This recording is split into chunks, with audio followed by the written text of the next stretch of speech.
This project is currently being led by the government through the Secretary of Agriculture and Fisheries, by the Environmental Authority Carolina, Conservation International Colombia, the Corporación de Paz, and we have additional support from Banco Dos program, which kind of pays artisanal fishermen to help us with the cross gardening activities, and also by the Conservation Leadership in the Caribbean Fellowship Program.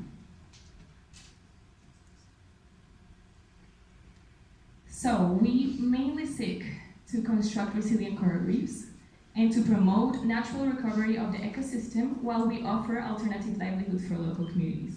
Our strategy is to increase live coral cover and coral recruitment rates and other indicators of reef health by adding more than 20,000 nursery ground coral colonies into selected degraded reef areas, and to empower reef users of the archipelago to maybe, I will talk about this later, to maybe make conservation agreements to conserve the intervention sites.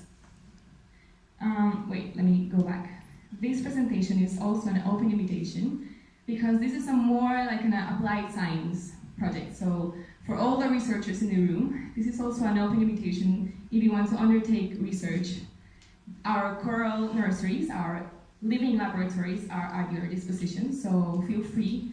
Bear this in mind and feel free to reach us, me or Angie, Angela, sitting right there, after the talk if you want to make research, because we still want to strengthen this component of the project, the research component. So basically, what we do is we build coral nurseries. We then attach coral fragments to the coral nurseries, and we provide like an ideal environment for them to grow. We then go and maintain the nurseries, we clean them systematically, and we monitor the fragments, we monitor their survival and growth, and after they have reached ideal size of transplant, we outplant them into degraded reefs that we select with the community, hopefully. And then we go ahead and project and evaluate the project success, so we can learn lessons for when this cycle continues and starts again. In the time of its existence, we have, I don't know how we have managed to do a lot. It's been a crazy year. We have managed to engage 28 artisanal fisher folks through the Banco Dos program. We have also built a demonstration center for divers to undertake tourism activities. By date, today we have 8 massive coral nurseries, and we have cultivated over 13,000 fragments. We have also transplanted in degraded reefs over 500 colonies by now. So we can proudly say that we are now in a place where we can compare ourselves to other larger and with more time, older and larger projects in the Caribbean with the numbers we have right now. And the process we have undertaken basically is we build a nursery. Our design is very low cost yet effective. We basically use ropes, angle bars, PVC tubes, and some buoys, which is very cheap in comparison to other designs of the nurseries that we can see around the world.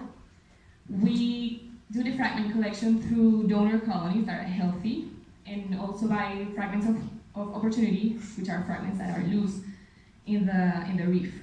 We then attach those fragments to the ropes, which we call nursery feeding, and then we secure those ropes to the nursery to go from this to this in over a year. We mainly have Acropora palmata, Acropora cervicornis, followed by Acropora palmata, but we also have other species in smaller numbers. We then go ahead and maintain and monitor those coral nurseries. We clean the nursery periodically, and we monitor the survivorship and growth of those fragments. So survival monitoring consists mainly of counting. We count every fragment we have.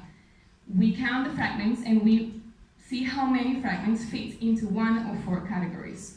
One being dead, second being less than 50% of the tissue is alive, third category is more than 50% of the tissue is alive, and ultimate category is 100% live tissue. And the growth monitoring consists, we use this high-tech tool to basically measure height, length, and width of some selected fragments in each nursery, so we can obtain ecological volume of the fragments.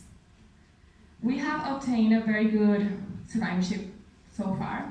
We have exceeded the expectation, which is 80%, which is the benchmark of Acroporas cervicorneus in the Caribbean. We have over 85% in both islands. By the way, we work in San Andres and Providence Island. We have nurseries in both islands. We have 4 nurseries in San Andres and 4 nurseries in Providence.